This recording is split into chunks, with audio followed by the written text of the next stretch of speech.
Kannada election express. ನಾನು ಅಶ್ವದೇವ್. ಇಡೀ ರಾಜ್ಯವನ್ನೇ ಸುತ್ತಿ ಕೋಲಾರಕ್ಕೆ ಬಂದಿದ್ದೇವೆ. ಕೋಲಾರ ಲೋಕಸಭಾ ಕ್ಷೇತ್ರದಲ್ಲಿ ಜನರ ಅಭಿಪ್ರಾಯವನ್ನ ಸಂಗ್ರಹ ಮಾಡೋಣ ಅಂತ ಹೇಳಿ.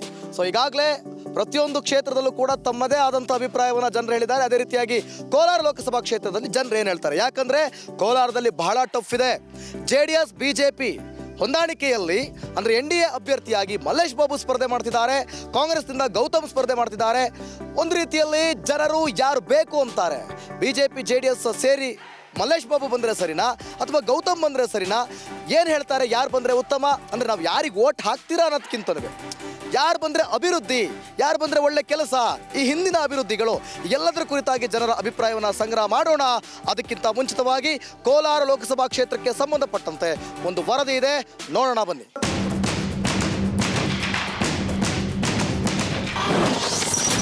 ಚಿನ್ನದ ನಾಡಲ್ಲಿ ರಂಗೇರಿದ ಲೋಕಕಾವು.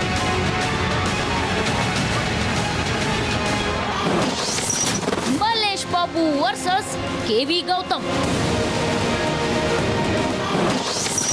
ಕೋಲಾರ ರಣಕಣದಲ್ಲಿ ಗೆಲ್ಲೋರ್ಯಾರು? ಎಸ್, ಲೋಕಸಭಾ ಚುನಾವಣೆಗೆ ಕೇವಲ 3 ದಿನ ಬಾಕಿ ಇದೆ.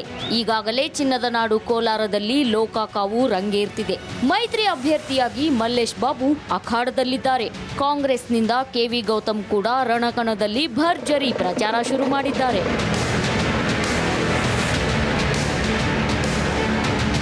ಈಗಾಗಲೇ ತಮ್ಮ ತಮ್ಮ ಅಭ್ಯರ್ಥಿಗಳ ಗೆಲುವಿಗಾಗಿ ಎರಡೂ ಪಕ್ಷಗಳ ಘಟಾನುಘಟಿಗಳು ಸಮಾವೇಶ ಹಾಗೂ ಪ್ರಚಾರದ ಮೂಲಕ ಮತಬೇಟೆಗಿಳಿದಿದ್ದಾರೆ. ಅಭ್ಯರ್ಥಿಗಳು ಕೂಡ ಅಬ್ಬರದ ಪ್ರಚಾರ ನಡೆಸುತ್ತಿದ್ದಾರೆ. ಮೈತ್ರಿ ಪಕ್ಷದವರು ಮೋದಿಯ ಗ್ಯಾರಂಟಿ ನೆಚ್ಚಿಕೊಂಡಿದ್ರೆ ಕಾಂಗ್ರೆಸ್ ತನ್ನ ಗ್ಯಾರಂಟಿ ಮೇಲೆ ನಂಬಿಕೆ ಇಟ್ಟಿದೆ. ಒಟ್ನಲ್ಲಿ ಕೋಲಾರದ ಮತದಾರರು ಎಲೆಕ್ಷನ್ ಎಕ್ಸ್ಪ್ರೆಸ್ನಲ್ಲಿ ತಮ್ಮ ಮನದಾಳದ ಮಾತು ಹಂಚಿಕೊಂಡಿದ್ದು ಹೀಗೆ.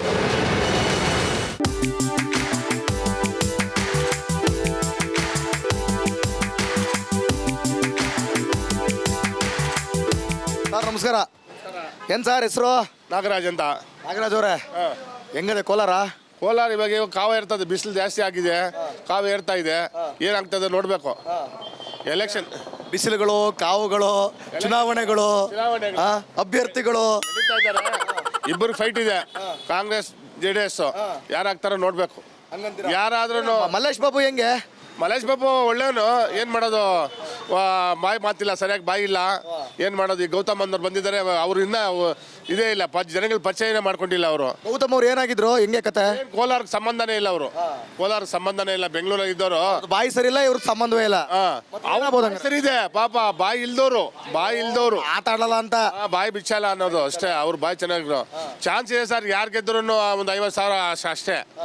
SC ಓಟು ಮೀಸಲಾತಿನಾ ಇಲ್ಲಿ? ಮೀಸಲಾತಿ. SC ಓಟು, SC ಬಲಗೈ ಜನಾಂಗದವರು ಯಾರು ಜಾಸ್ತಿ ಓಟ್ ಹಾಕಿದ್ರೆ ಅವ್ರು ಗೆಲ್ತಾರೆ. ಹಂಗಂದ್ರೆ ಹಂಗೆ ನಿಮ್ ಪ್ರಕಾರ ಏನಾಗ್ಬೋದು?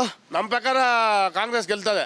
ಕಾಂಗ್ರೆಸ್ ಗೆಲ್ತದೆ. ಗೌತಮ್ ಸಂಬಂಧವೇ ಇಲ್ಲ ಅಂದ್ರಲ್ಲ, ಏನ್ ಕಾಂಗ್ರೆಸ್ ಪಾರ್ಟಿ ಸಮುದ್ರ ಇದು. ಹೌದು. ಮೋದಿ ಆಗ್ಬೇಕಾ ರಾಹುಲ್ ಗಾಂಧಿ ಆಗ್ಬೇಕಾ ಪ್ರಧಾನಮಂತ್ರಿ? ಮೋದಿನೇ ಆಗ್ಲಿ. ಅಲ್ಲಿ ದೇಶದಲ್ಲಿ ಮೋದಿನೇ. ದೇಶದಲ್ಲಿ ಕೋಲಾರಕ್ಕೆ ದೇಶದಲ್ಲಿ ಮೋದಿ ಆಗ್ಬೇಕು ಅಂತ ನೀವ್ ಹೇಳ್ತಿದ್ರಿ. ಮತ್ತೆ ಇಲ್ಲಿ ಕಾಂಗ್ರೆಸ್ಗೆ ಒತ್ತಿರ ಮೋದಿ ಹೆಂಗ ಪ್ರಧಾನಿ ಆದರು? ಕಾಂಗ್ರೆಸ್ ಇಲ್ಲಿ ಕಾಂಗ್ರೆಸ್ಗೆ ಒತ್ತು. ನಿಮ್ಮ ಅಭಿಲಾಷ?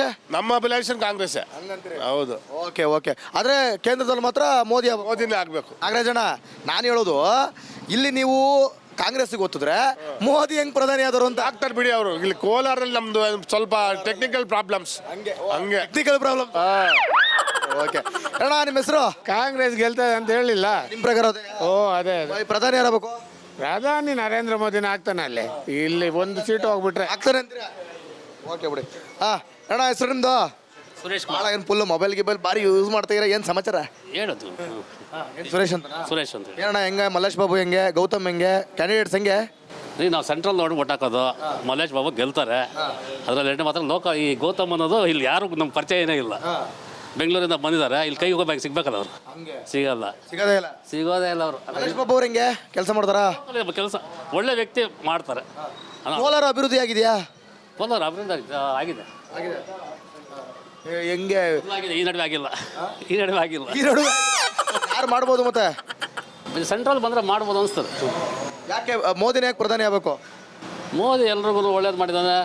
ನಮ್ಮ ಗಡಿ ಕಾಯ್ತಾ ಇದ್ದಾರೆ, ಒಳ್ಳೆ ವ್ಯಕ್ತಿ, ಸಪೋರ್ಟ್ ಕೊಡ್ತಾ ಇದ್ದಾನೆ, ಬೇರೆ ಅವ್ರಿಗೆ ಅವಕಾಶ ಕೊಡದೆ ಒಳ್ಳೆ ಕೆಲಸ ಮಾಡ್ತಾರೆ. ಒಂದು ವೇಳೆ ನಾನು ಕೇಳೋದು ಸುಮ್ಮನೆ ಹಂಗೆ ಕ್ಯಾಶುವಲ್ ಆಗಿ, ಮೋದಿಯನ್ನು ಹೊರತುಪಡಿಸಿ ಮತ್ತೆ ಯಾರು ಪ್ರಧಾನಿ ಆಗಬೇಕು ಅಂತ ನಿಮಗೆ ಅನ್ಸುತ್ತೆ? ಇರೋವರೆಗೂ ಮೋದಿ, ಆಮೇಲೆ ನೋಡೋಣ, ಆಮೇಲೆ ಆಯ್ಕೆ ಮಾಡೋಣ. ಒಟ್ಟು ಇಲ್ಲೇನಾಗ್ಬೋದು ಕೋಲಾರದಲ್ಲಿ? ಗೆಲ್ತಾರೆ, ಪಕ್ಕ ಗೆಲ್ತಾರೆ. NDA ಅಭ್ಯರ್ಥಿ. ಸರ್ ನಮಸ್ತೆ, ಏನ್ ಹೆಸರು ನಿಮ್ದು? ವಿಶ್ವನಾಥ್ ಅಂತ. ವಿಶ್ವನಾಥ್ ಅವರೇ, ಇಡೀ ವಿಶ್ವವೇ ತಿರುಗಿ ನೋಡ್ಬೇಕು ಅಂದ್ರೆ ದೇಶದಲ್ಲಿ ಯಾರು ಬರ್ಬೇಕು? ರಾಹುಲ್ ಗಾಂಧಿನೇ ಪ್ರಧಾನಿ ಆಗ್ಬೇಕು. ಆಗ್ತಾರ? ಅಲ್ಲ, ನನಗೆ ಒಂದು ಡೌಟು, ಈ ಕಾಂಗ್ರೆಸ್ ಒಳಗ ಇನ್ನೂ ಅದು ಯಾರೋ ಇದೇ ಆಗಿಲ್ವಲ್ಲಪ್ಪ, ಅಭ್ಯರ್ಥಿಗಳು ಕ್ಯಾಂಡಿಡೇಟ್ ಫಿಕ್ಸೇ ಆಗಿಲ್ವಲ್ಲ? ಕ್ಯಾಂಡಿಡೇಟ್ ಫಿಕ್ಸ್ ಆಗಿದೆಯಲ್ಲ, ರಾಹುಲ್ ಗಾಂಧಿನೇ ಇರೋದು ರೇಸಲ್ಲಿ. ಪ್ರಧಾನಿ ಕ್ಯಾಂಡಿಡೇಟ್ ಆಗಿಲ್ವಲ್ಲ ಇನ್ನೂ ಯಾರು ಅಂತ? ಆಗಿದೆ, ಆದ್ರೆ ರಾಹುಲ್ ಗಾಂಧಿನೇ ಆಗೋದು. ಅಲ್ಲ, ಖರ್ಗೆ ಆಗೋದು ಅಂತಾರೆ, ಈ ಕಡೆ ರಾಹುಲ್ ಗಾಂಧಿ ಅಂತಾರೆ. ರಾಹುಲ್ ಗಾಂಧಿ ಇಲ್ಲ ಖರ್ಗೆ ರೇಸಲ್ಲಿ ಇಬ್ಬರು ಇದ್ದಾರೆ. Okay sir, thank you. Sir ನಮಸ್ಕಾರ. ಇರ್ರಿ, ನೀವು ಆ ಕಡೆಗೆ ಈ ಕಡೆ ಕೈ ತೋರಿಸ್ಕೊಂಡು ಬರೀ. ಏನು ಹೆಸರು ನಿಮ್ಮದು? ಸರ್ ರಾಮಯ್ಯ ಅಂತ. ರಾಮಯ್ಯ ಅವರೇ ಹೇಳ್ರಿ. ಹೆಂಗೆ ಇಲ್ಲಿ ಅಭ್ಯರ್ಥಿಗಳು, ಕ್ಯಾಂಡಿಡೇಟ್ಸ್ಗಳು, ಚುನಾವಣೆಗಳು? ಚುನಾವಣೆಗಳು ಯಾವತ್ತು ನಡೆಯೋಂಗೆ ನಡೀತಾ ಇದೆ ಸರ್. ಇವಾಗ ನಿಮ್ಗೆ ಯಾರು ಗೆಲ್ಬೇಕು? ನಮಗೇನು ಈ ದೇಶ ಕಾಪಾಡೋದು, ಈ ದೇಶಕ್ಕೆ ಸ್ವತಂತ್ರ ತಂದುಕೊಟ್ಟಿರೋದು, ಈ ದೇಶದಲ್ಲಿ 65 ವರ್ಷದಿಂದ ಇತಿಹಾಸ ಐತೆ, ಹೇಳ್ಕೊಂಡಕ್ಕೆ 100 ಕೋಟಿ ಅಂತ ಐತೆ ನಮ್ಮದು ಕಾಂಗ್ರೆಸ್ ಗೌರ್ಮೆಂಟು. ಓಕೆ, ಪ್ರಧಾನಿ ಯಾರಾಗಬೇಕು ಹೇಳ್ರಿ ಈಗ ಕಾಂಗ್ರೆಸ್ ಅಲ್ಲಿ? ರಾಹುಲ್ ಗಾಂಧಿ ಆಗ್ಬೇಕು. ಅವರೇ ಆಗ್ಬೇಕಾ? ಖರ್ಗೆ ಆಗ್ಬೇಕು. ಖರ್ಗೆ ಆದ್ರೆ ಇನ್ನೂ ಒಳ್ಳೇದು ನಮಗೆ. ಆಗ್ತಾರ? ಎಷ್ಟು ಸೀಟ್ ಗೆಲ್ಬೋದು ಕಾಂಗ್ರೆಸ್? 28ರಲ್ಲಿ ನಾವು ಹೋದ ವರ್ಷ 5 ವರ್ಷದ ಹಿಂದ್ಗಡೆ ಒಂದು ಗೆದ್ದಿದ್ವಲ್ಲ, ಅದನ್ನ ಮ್ಯಾಜಿಕ್ ಮಾಡ್ಕೊಳ್ರಿ, 16 17 ಬರ್ತದೆ ಗ್ಯಾರಂಟಿ ಪಕ್ಕ. ಇದು 545ರಲ್ಲಿ ಎಷ್ಟು ಬರ್ಬೋದು? 545ರಲ್ಲಿ NDA ಎಲ್ಲ ಸೇರ್ಕೊಂಡು 280ರಿಂದ 300 ಒಳಗಡೆ ಬರ್ತದೆ ಪಕ್ಕ. ಪಕ್ಕ ಗ್ಯಾರಂಟಿ ಪಕ್ಕ. ನಿಮ್ಮ ಹೆಸರು? ಸರ್ ರಾಜಪ್ಪ. ರಾಜಪ್ಪ ಅವರೇ, ಈ ಸಲ ಭಾರತದ ರಾಜ ಆಗೋದು ಯಾರು? ಭಾರತದ ರಾಜ್ಯ ಕಾಂಗ್ರೆಸ್ನ ಒಬ್ಬರು ಆಗ್ತಾರೆ. ಗ್ಯಾರಂಟಿ. ಕೋಲಾರದಲ್ಲಿ ಏನಾಗ್ಬೋದು? ಕೋಲಾರ ಕಾಂಗ್ರೆಸ್ ಗೆಲ್ತಾ ಇದೆ. ಹೌದಾ? ಗೌತಮ್ ಅವರು ಗೊತ್ತಾ? ಗೌತಮ್ ಅವರು ಕಾಂಗ್ರೆಸ್ ಪಕ್ಷದ ಮೇಲೆ. ಏನಾಗಿದ್ರು ಹಿಂದೆ?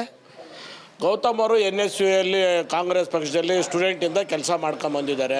ಈ ಬೆಂಗಳೂರು ಡಿಸ್ಟ್ರಿಕ್ಟ್ ಕಾಂಗ್ರೆಸ್ ಪ್ರೆಸಿಡೆಂಟ್ ಆಗಿದ್ದಾರೆ. ಇಲ್ಲಿ ಕ್ಯಾಂಡಿಡೇಟು ಯಾರಿಗೂ ಪರಿಚಯ ಆಗಲ್ಲ. ಪಾರ್ಲಿಮೆಂಟು 8 ಅಸೆಂಬ್ಲಿ ಕ್ಷೇತ್ರ ಬರ್ತಾ ಇದೆ. ಪಕ್ಷದ ಮೇಲೆ ಚುನಾವಣೆ ನಡೆಯೋದು, ವ್ಯಕ್ತಿ ಮೇಲಲ್ಲ. ಪಾರ್ಲಿಮೆಂಟ್ ನಡೆಯೋದೇ ಪಕ್ಷದ ಮೇಲೆ ಚುನಾವಣೆ ಹೊರತು ವ್ಯಕ್ತಿ ಮೇಲಲ್ಲ. ಓಕೆ, ಈ ದೇಶದ ಪ್ರಧಾನಿ ಯಾರಾಗ್ಬೋದು? ಈ ದೇಶದ ಪ್ರಧಾನಿ ಕಾಂಗ್ರೆಸ್ ಪಕ್ಷ ಮೆಜಾರಿಟಿ ಬರುತ್ತೆ, ಖರ್ಗೆ ಅಥವಾ ರಾಹುಲ್ ಗಾಂಧಿ. ನಾವು ನಿಮಗೆ ಯಾರಿಗೆ ಓಟ್ ಹಾಕ್ತೀವಿ ಅಂತ ಕೇಳೋದು ಇಲ್ಲ, ಕೇಳಂಗೂ ಇಲ್ಲ. ಈಗಿರೋ ರೂಲ್ಸು ಅಲ್ಲ, ಮುಂಚೆ ಕೇಳ್ಬೋದಿತ್ತು, ಒಂದು 4-5 ದಿನದ ಮುಂಚೆ. ಈಗ ಕೇಳಂಗಿಲ್ಲ, ಸರಿನಾ? ಆದ್ರೆ ನಾನು ಕೇಳೋದು, ಗ್ಯಾರಂಟಿ ನಿಮ್ಮ ಪ್ರಕಾರ ಇಲ್ಲಿ ಕಾಂಗ್ರೆಸ್ ಅಭ್ಯರ್ಥಿ ಬರ್ತಾರಾ? ಗ್ಯಾರಂಟಿ ಕಾಂಗ್ರೆಸ್ ಅಭ್ಯರ್ಥಿ 1 ಲಕ್ಷದ ಓಟದ ಮೇಲೆ ಗೆಲ್ತಾರೆ. ಪಕ್ಕ. Okay sir, thank you. ಏನಾಗ್ಬೋದ್ರಿ? ನಿಮ್ಗೆ ಯಾರು ಗೆಲ್ಬೇಕು? ಕಾಂಗ್ರೆಸ್ ಬರುತ್ತೆ. ಹೌದು, ಗ್ಯಾರಂಟಿ. ಗೌತಮ್ ಅವರೇ? ಹೌದು, ಗ್ಯಾರಂಟಿ. 100%. Thank you sir. ನಿಮ್ಮ ಹೆಸರು? ವೆಂಕಟೇಶ್ ಅವರ, ಹೇಳಿ ಏನಾಗ್ಬೋದು ಕೋಲಾರದಲ್ಲಿ? ಕೋಲಾರದಲ್ಲಿ ಕಾಂಗ್ರೆಸ್ ಗೆಲ್ಲುತ್ತೆ. ಕೋಲಾರದ ಅಭಿವೃದ್ಧಿ ಇದೆಯಾ? ಅಭಿವೃದ್ಧಿ ಇದೆ. ಕಾಂಗ್ರೆಸ್ ಗೆದ್ದರೆ ಅಭಿವೃದ್ಧಿ ಇದೆ. ಮುಂಚೆ ಎಲ್ಲ ಅಭಿವೃದ್ಧಿ ಆಗಿದೆಯಾ? ಆಗಿದೆ. ಕಾಂಗ್ರೆಸ್ ಗೆದ್ದಾಗೆಲ್ಲ ಆಗಿದೆ. ಈಗ ಯಾರು ಹೇಳಿ ಸಂಸದರು ಇದ್ದಿದ್ದಿಲ್ಲಿ? ಮುನ್ಸ್ವಾಮಿ ಅವ್ರು ಕೆಲಸ ಮಾಡಿದಾರ? ಏನು ಅವ್ರೇನು ಕೆಲಸ ಮಾಡಿಲ್ಲ. ಸರ್ ನಮಸ್ಕಾರ. ಏನು ಸರ್ ಹೆಸರು ಹೇಳಿ ಸರ್ ನಿಮ್ಮದು? ಪುರುಷೋತ್ತಮ್ ಅವರೇ, ಹೇಳಿ ಏನಾಗ್ಬೋದು ಕೋಲಾರದಲ್ಲಿ? ನಂದು ಕೋಲಾರಲ್ಲಿ ಇಲ್ಲ, ನಂದು ಓಟು ಬೆಂಗಳೂರಲ್ಲಿ ಇರೋದು. ಹೌದಾ? ಸರ್ ಹೇಳಿ, ದೇಶ ಚುನಾವಣೆ ಅಲ್ವೇ, ಏನಾಗ್ಬೋದು, ಯಾರು ಬರ್ಬೋದು, ಯಾರು ಗೆಲ್ಬೋದು? ಹಂಗೇನು ಹೇಳೋಕ್ಕಾಗಲ್ಲ, ನಾವೇನು BJPಗೆ ಹಾಕ್ತೀವಿ ಅಷ್ಟೇ. BJP ಬರ್ಬೇಕಂತೀರಾ? ಯಾಕೆ BJP ಬರಬೇಕು? ಇನ್ಯಾರಿದ್ದಾರೆ? ಪರ್ಯಾಯ ಯಾವುದಿದೆ? ಕಾಂಗ್ರೆಸ್ ಅವ್ರು ಇದಾರಲ್ಲ, ಎಲ್ಲಿದೆ ಕಾಂಗ್ರೆಸ್ಸು? ಯಾವ ಇದ್ರ ಸ್ಟೇಟಲ್ಲಿದೆ? 1-2 ಸ್ಟೇಟ್ ಬಿಟ್ಟರೆ ಇನ್ಯಾವ ಸ್ಟೇಟಲ್ಲಿ ಇದೆ ಹೇಳಿ? ಈ ಸಲ ಏನೋ ಸ್ವಲ್ಪ ಬರ್ಬೋದು ಅಂತಿದೆ, ಏನೋ ಟಫ್ ಇದೆ. ಸಾಧ್ಯನೇ ಇಲ್ಲ. ಸಾಧ್ಯನೇ ಇಲ್ಲ ಹಂಗಂತೀರಾ? Okay sir, thank you. Sir ನಿಮ್ಮ ಹೆಸರು? ಸರ್ ನನ್ನ ಹೆಸರು LG ಮುನ್ರಾಜ್ ಅಂತ. ಮುನಿರಾಜ್ ಅವರೇ, ಹೇಳ್ರಿ, ಇಲ್ಲೆಲ್ಲ ಫುಲ್ ಕಾಂಗ್ರೆಸ್ ಹೇಳ್ತಾರೆ, BJP ಯಾರು ಹೇಳಲ್ಲ ಅಂದ್ರು. ಏನಾಗ್ಬೋದ್ರಿ ಕೋಲಾರದಲ್ಲಿ? ಎಲ್ಲ JDS ಬರುತ್ತೆ ಸರ್ ಇಲ್ಲಿ. ಗ್ಯಾರಂಟಿನಾ? ಗ್ಯಾರಂಟಿ. ಯಾಕೆ ಬರಬೇಕು JDS? ಸರ್ ಈಗ ದೇಶದಲ್ಲಿ ಪ್ರಧಾನಿ ಮೋದಿಯವರು ಈ ದೇಶಕ್ಕೆ ಬೆನ್ನೆಲುಬಾಗಿ ನಿಂತಿದ್ದಾರೆ. ಇವತ್ತೇನನ್ನ ಈ ದೇಶ ಈ ಮಟ್ಟಕ್ಕೆ ಉಳಿದಿದೆ ಅಂದರೆ ನರೇಂದ್ರ ಮೋದಿಯವರಿಂದ. ಇವತ್ತಿಡೀ ಜನ ಬಯಸ್ತಾ ಇರೋದು ನರೇಂದ್ರ ಮೋದಿನ. ಹಂಗಾಗಿ BJP ಮತ್ತು JDS ಇಲ್ಲಿ ಅಲಯನ್ಸ್ ಆಗಿದೆ. ಇಲ್ಲಿ ಬರೋದೇ JDS. ಗ್ಯಾರಂಟಿನಾ? ಗ್ಯಾರಂಟಿ. ಎಷ್ಟು ಓಟ್ ಲೀಡಲ್ಲಿ ಗೆಲ್ಬೋದು? 3 ಲಕ್ಷ ಓಟ್ ಲೀಡಲ್ಲಿ ಗೆಲ್ಬೋದು. ಹೌದಾ? ಸ್ವಲ್ಪ ಟಫ್ ಇದೆ ಅನ್ಸುತ್ತೆ ಕೋಲಾರದಲ್ಲಿ. ಇಲ್ಲಿ ಸರ್ ನೇಹ ಪರಿಸ್ಥಿತಿ ನೋಡ್ರಿ, ಇವತ್ತು ನೋಡ್ತಾ ಇದ್ದೀರಾ, ನೇಹ ಕುಟುಂಬಕ್ಕಾಗಿದೆ ಅಲ್ಲ ಅನ್ಯಾಯ. ಅವ್ರಿಗೆ ಈ ಸರ್ಕಾರ, ಈ ರಾಜ್ಯ ಸರ್ಕಾರ ಯಾವ ರೀತಿ ಬೆನ್ನೆಲುಬಾಗಿ ನಿಂತಿದೆ ಅಂತ ನಾವೆಲ್ಲ ನೋಡ್ತಾ ಇದ್ದೀರಲ್ಲ ದೃಶ್ಯಗಳಲ್ಲಿ. ಓಕೆ, ನೀವು ಹೇಳ್ತಿದ್ದೀರಾ ನೇಹ ಕುಟುಂಬಕ್ಕೆ ಅನ್ಯಾಯ ಆಗಿದೆ, ತಪ್ಪು ಮಾಡಿದವನಿಗೆ ಶಿಕ್ಷೆ ಆಗಲೇಬೇಕು, ಇಲ್ಲ ಅಂತಲ್ಲ, ಶಿಕ್ಷೆ ಆಗುತ್ತೆ. ಅದೇ ರೀತಿ ಮೊನ್ನೆ ಕೂಡ ಹಿಂದೂ ಹುಡುಗನು ಕೂಡ ಮುಸ್ಲಿಂ ಹುಡುಗಿನ ಹತ್ಯೆ ಮಾಡುವಂತ ಘಟನೆಗಳು ಕೇಳಿದಿರಾ? ಹಾ, ಅದು ಕೂಡ ತಪ್ಪಲ್ವೇ? ಆವಾಗ ಸರ್ಕಾರ ನಡ್ಕೊಂಡಂಥ ರೀತಿ ನೋಡಿ, ಇವಾಗ ನಡ್ಕೊಂಡಂಥ ರೀತಿ ನೋಡಿ. ಅವಾಗ ಮಾತ್ರ ಹೇಳಿಕೆಗಳು ಕೊಡೋರೆಲ್ಲ ಅವ್ನು ಇಮಿಡಿಯೇಟಾಗಿ ಅರೆಸ್ಟ್ ಮಾಡಬೇಕು, ಎಲ್ಲ ಮಾಡಬೇಕು ಅಂತ ಹೇಳ್ತಾರೆ. ಹಿಂದೂ ಮೇಲೆ ಇದಾದಾಗ, ಇವ್ರು ಮಾಡಿದಾಗ, ಮುಸ್ಲಿಂ ಮಾಡಿದಾಗ ಅವನಿಗೆ ಏನೋ ವೈಯಕ್ತಿಕವಾಗಿ ಆಗಿರ್ಬೋದು ಅಂತಾರೆ, ಅದೇನೋ ನಮ್ಗೆ ಗೊತ್ತೇ ಇಲ್ಲ ಅಂತಾರೆ. ಈ ರೀತಿ ಕೊಡುವಾಗ ಯಾರಿಗೆ ಸಪೋರ್ಟ್ ಇದೆ ಈ ಸರ್ಕಾರ? ಯಾರ ಪರವಾಗಿದೆ ಈ ಸರ್ಕಾರ? ಒಡಲಿ ಈ ದೇಶ ಸಮೃದ್ಧಿಯಾಗಿರಬೇಕು, ಈ ಜಿಲ್ಲೆ ಸಮೃದ್ಧಿಯಾಗಿರಬೇಕು, ಈ ರಾಜ್ಯ ಸಮೃದ್ಧಿಯಾಗಿರ್ಬೇಕಂದ್ರೆ ನಿಮ್ಮ ಪ್ರಕಾರ ಫೈನಲ್ ಆಗಿ ಕೇಳೋದು, ಯಾರು ಬಂದರೆ ಉತ್ತಮ, ಯಾರು ಬರಬಹುದು? ದೇಶದಲ್ಲಿ ಮೋದಿ ಬರಬೇಕು, ಇಲ್ಲಿ ಅಲಿಯನ್ಸ್ JDS ಅಭ್ಯರ್ಥಿ ಬರಬೇಕು. ಹೌದಾ? ಪಕ್ಕನಾ? ಪಕ್ಕ ಬರ್ತಾರಾ? ಬರ್ತಾರೆ ಖಂಡಿತ ಸರ್, ನಿಮ್ಮ